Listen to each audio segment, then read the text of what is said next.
we talk about officers' careers, we can see that when they generally come on the job, they come on, they're highly motivated.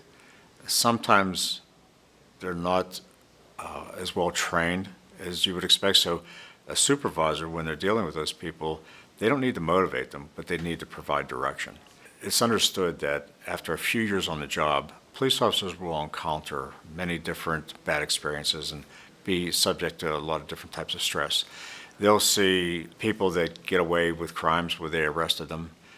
They might read in the newspaper a poor article about the police, and they might be a little demoralized by that. They might see one of their peers being disciplined by a supervisor that they didn't think was unfair. In any event, there's going to be a lot of reasons that there's going to be a lot of officers subject to stress.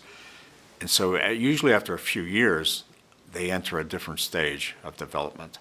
And that's where supervisors not only need to still provide them direction because they're not as well experienced and trained as a police officer as they might think they are, but they also need to be able to support them because their motivation levels become kind of hindered.